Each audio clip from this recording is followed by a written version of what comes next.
휴대폰 안에 남겨진 사진들. 특수 청소업이 있는데 바로 죽은 자의 집을 청소하는 일입니다. 주로 홀로 고독사하거나 자살한 1인 가구의 집을 방문한다고 합니다. 죽음의 흔적을 치우는 일인 것이죠. 이 일에 종사하는 분이 쓴 책이 있는데요. 죽은 자의 집 청소라는 책입니다. 저자는 매일 죽음을 직면합니다.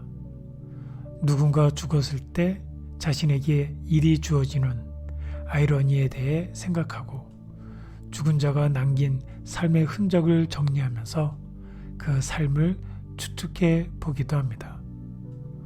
홀로 고독사한 사람, 주변에 연락할 사람 없이 자살한 사람의 경우 시체가 오래 방치되다가 결국 냄새로서 자신의 죽음을 알리는 일이 허다합니다.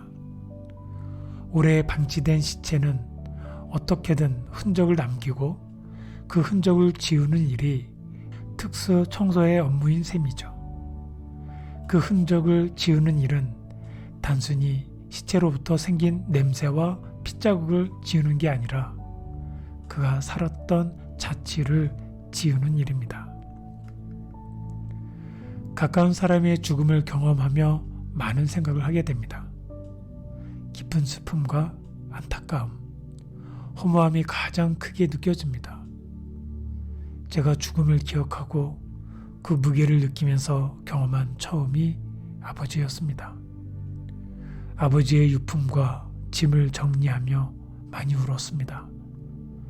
죽은 자는 아무것도 손에 쥐고 떠날 수 없으니 그 몫은 오로지 남은 자들의 몫이 됩니다.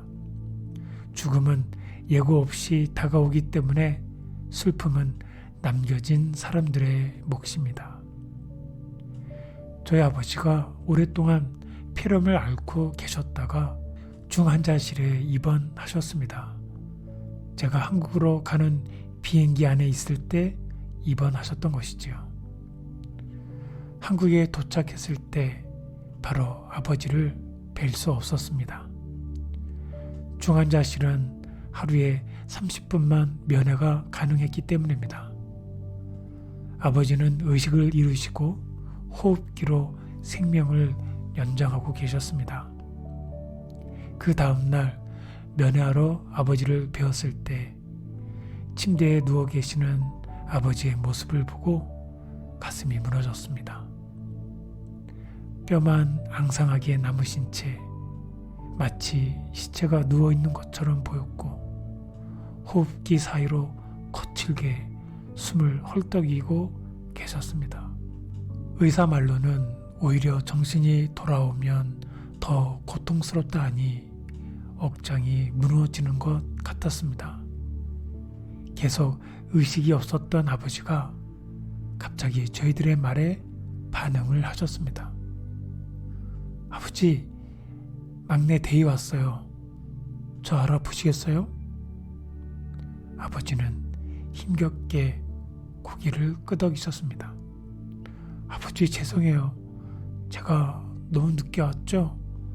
아들이 왔으니까 일어나셔야죠.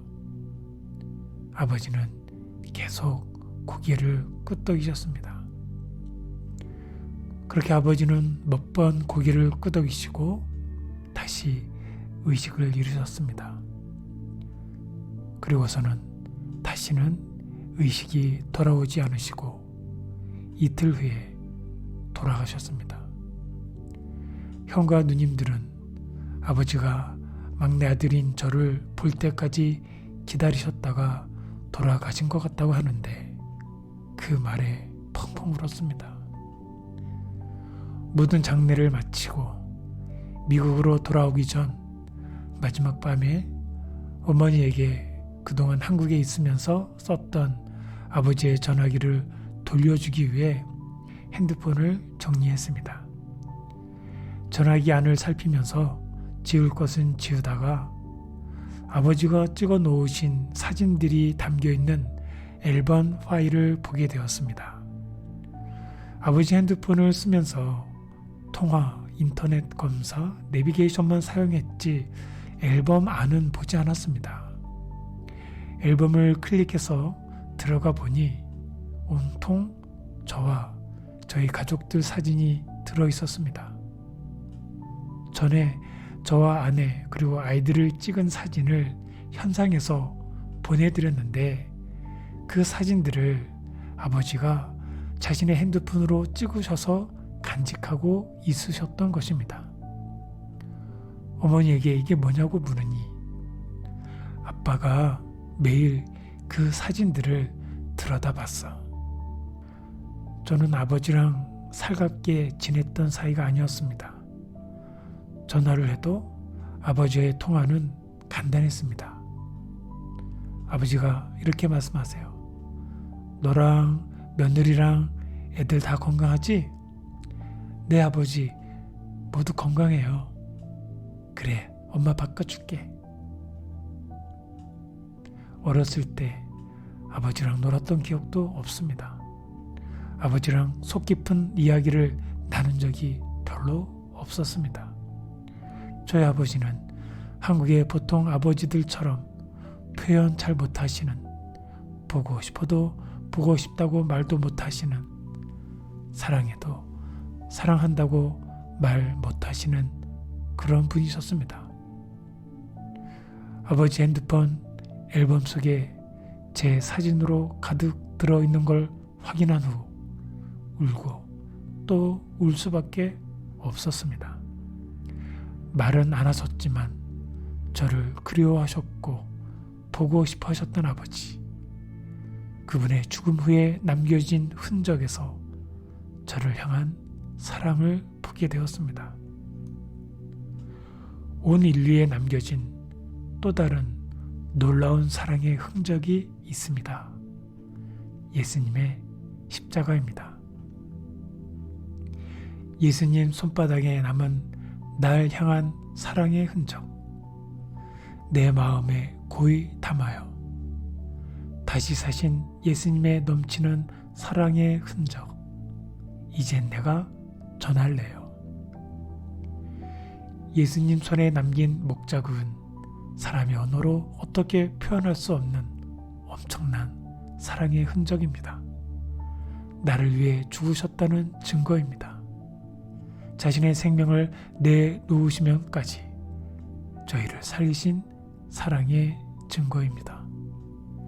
십자가에 두 팔을 벌려 죽으시면서 내가 이만큼 사랑한다고 말하시는 것 같습니다. 주님의 십자가의 사랑으로 인해 내가 참 소중하고 귀한 사람인 것을 알게 됩니다. 오늘 아침을 여는 새 노래는 사랑의 흔적입니다. 이 찬양과 함께 오늘도 화이팅!